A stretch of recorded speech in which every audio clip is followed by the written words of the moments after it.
तो इस एपिसोड की शुरुआत में हमें दिखाया जाता है कि किन्नन का प्रेशर इतना ज़्यादा होता है कि फेंगजुई भी अपने हाथ से अपने आँखों को बचा रही होती है। फिर वो किन्नन की तरफ देखती है तो उसे पता चलता है कि किन्नन तो अपने बॉडी टेम्परिंग रिलम के 4th लेयर पर चला गया है, जिसे देखकर वो काफ़ी शॉक होती है और कहती है ये कैसे हो सकता है। फिर वो चिल्लाते हुए गुस्से से बोलती है कि किन्नन को अभी मार दो, और उसके तीनों बॉडीगार्ड जल्दी से अपने अपनी मार्शल स्पिरिट को रिलीज़ करते हैं और एक दूसरे में फ्यूज करने लगते हैं। कुछ ही देर बाद हमें दिखाया जाता है कि वो लोग अपनी मार्शल स्पिरिट को फ्यूज करके एक कर लिए होते हैं और उनसे काफ़ी अच्छा ऑरा निकल रहा होता है। फिर हमें किन्नन को दिखाया जाता है जो सोच रहा होता है कि ये लोग ऐसी सिचुएशन के लिए तैयार थे। सच में ये लोग तो एक बॉडीगार्ड हैं। ये लोग अपनी अपनी मार्शल स्पिरिट को एक में फ्यूज कर लिए हैं। वो तीनों बॉडीगार्ड अपने एक अटैक को प्रिपेयर करते हैं और उसे लेकर किन्नन की तरफ बढ़ने लगते हैं।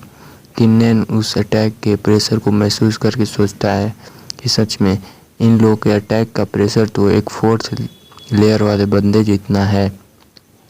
इसमें कोई शक नहीं कि इन लोगों के पास सिर्फ एक 1st grade Huang rank martial spirit है और ये 3rd लेयर पे अपनी बॉडी टेम्परिंग रिलम के।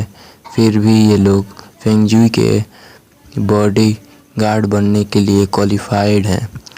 लेकिन फिर वो अपनी एक स्माइल देता हुआ बोलता है लेकिन फिर भी, और फिर वो अपने तलवार को निकालता है। ये लोग मेरे स्लैश के सामना नहीं कर सकते, और वो एक ज़ोरदार स्लैश वहाँ पर मार देता है। फिर हमें दिखाया जाता है कि किन्नन का स्लैश बहुत ज़्यादा ही ताकतवर होता है। उसकी एनर्जी का पूरा एकदम वंडर टाइप बन जाता है और वो सीधा जाके उन तीनों बॉडीगार्डों को लगता है, जिससे उन तीनों बॉडीगार्ड की सिर्फ चीखें ही निकलती हैं और वो तीनों बॉडीगार्ड एक ही स्लैश में मर जाते हैं। और वहाँ पर बहुत तेज़ धमाका होता है, जिससे अटैक की वजह से फेंगजुई भी पीछे जाकर एक चट्टान से लड़ जाती है और उसके मुंह से भी ब्लड निकलने लगता है। वो अब ज़मीन पर अपने घुटनों पे होती है और वो बोल रही होती है कि आखिर ये कैसे हो सकता है, कैसे? तुम्हें तो एक कचड़ा होना चाहिए था जिसके पास एक 1st grade Huang rank martial spirit है। आखिर तुमने ये कैसे किया? फेंगजुई सामने की ओर देखती है और वो बहुत ज़्यादा डर जाती है। हमें दिखाया जाता है कि किन्नन एक बहुत ही ज़्यादा खतरनाक लुक दे रहा होता है और उसके आसपास मर्डर ऑरा निकल रहा होता है। किन्नन उसके पास आता है। उसे देखकर फेंगजुई बोलने लगती है कि तुम ये क्या कर रहे हो, तुम मेरे पास मत आओ। उसे इतना डरा हुआ देखकर किन्नन बोलता है, हो तो क्या तुम्हें डर लग रहा है? तो तुम्हें भी डर लगता है क्या तुमने अभी अपने बॉडीगार्ड्स को ये ऑर्डर नहीं दिया था कि मुझे क्रिपल कर दें?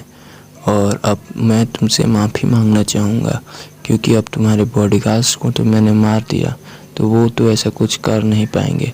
तो अब तुम क्या करने वाली हो? क्या अब तुम खुद मुझे क्रिपल करोगी उनकी जगह पे? ये सुनकर फेंगजुई बहुत ज़्यादा डर जाती है और वो अब हाथ जोड़कर भीख गिड़ाते हुए भीख मांगने लगती है कि प्लीज़ मुझे छोड़ दो, मैं तुमसे भीख मांगती हूँ, मुझे मत मारो, तुम मुझे मत मारो, मैं तुम्हारे साथ ऐसा फिर फ्यूचर में कभी नहीं करूँगी। ये सुनकर किन्नन बोलता है, फ्यूचर? तुम्हारे पास अब कोई फ्यूचर नहीं है, तुम वैसे भी अब फ्यूचर में कुछ नहीं कर पाओगी।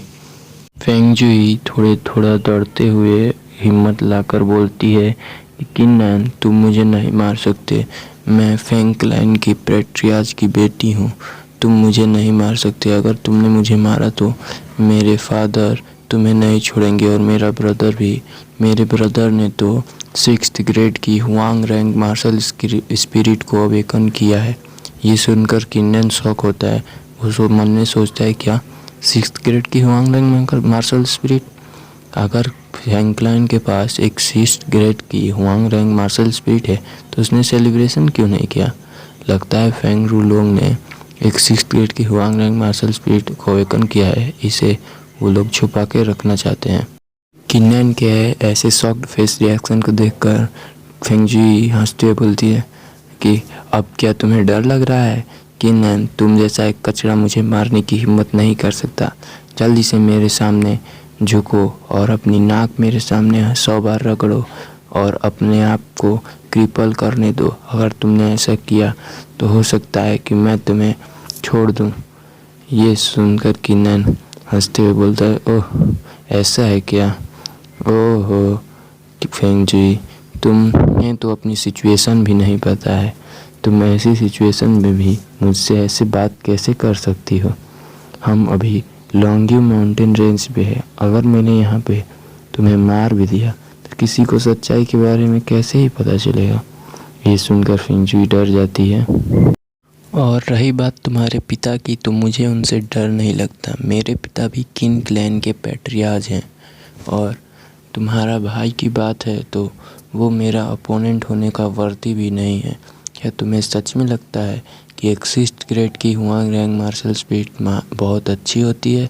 तो चलो मुझे आज दिखाने दो कि एक असली मार्शल स्पीड क्या होती है। और ये कहते हुए वो अपनी डिवाइन बैटल स्पीड को बाहर निकालता है, जिसे देखकर फेंगजुई बहुत ज़्यादा हैरान होती है और साथ में डरी भी होती है। वो बोलती है, क्या एक 7th ग्रेड की हुआंग रैंक मार्शल स्पीड?